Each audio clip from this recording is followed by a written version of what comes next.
حضرت مصعب بن امیر رضی الله عنه از جوانان قریش بود و به خاطر ثروت و ظاهر زیبا بسیار در بین مردم مکه محبوب بود.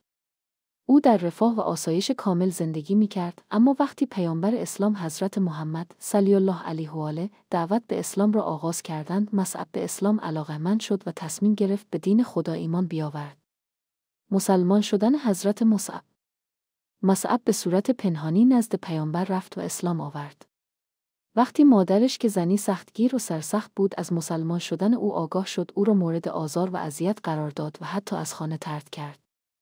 مصعب مجبور شد زندگی راحت و اشرافی خود را کنار بگذارد و با سختی‌های زیادی روبرو شد، اما ایمانش به خدا و پیامبر ثابت ماند و هرگز از دین خود بازنگشت. فرستاده شدن به مدینه. وقتی اسلام در مکه با مخالفت‌های زیادی مواجه شد، پیامبر تصمیم گرفتند تا یک نماینده به مدینه بفرستند تا مردم آنجا را با اسلام آشنا کند. حضرت مصعب که در ایمان و اخلاق مثال زدنی بود، به عنوان اولین مبلغ اسلام به مدینه فرستاده شد. او در مدینه با صبر و حوصله فراوان به تبلیغ پرداخت و بسیاری از مردم این شهر به واسطه دعوت او به اسلام گرویدند. او با رفتاری نیکو و گفتار شایسته مردم را جذب کرد و بنی خزرج و بنی اوس، دو قبیله بزرگ مدینه را به اسلام دعوت کرد. نقش در غزوه بدر و احد. حضرت مصعب در غزوه بدر که اولین جنگ بین مسلمانان و قریش بود، با شجاعت شرکت کرد.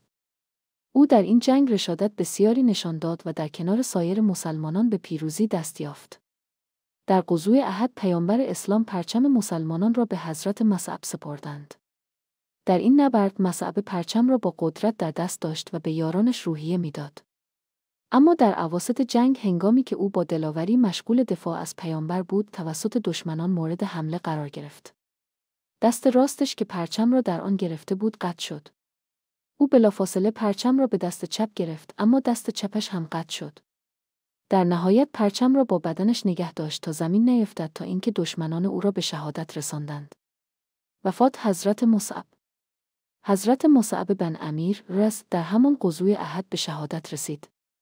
وقتی پیکر پاک او را به خاک سپردند، مسلمانان متوجه شدند که به خاطر فقرش حتی کفنی برای پوشاندن کامل او وجود ندارد.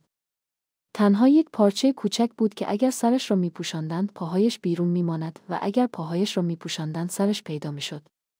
پیامبر اسلام فرمودند سرش را بپوشانید و پایهایش را با شاخه‌های درخت بپوشانید.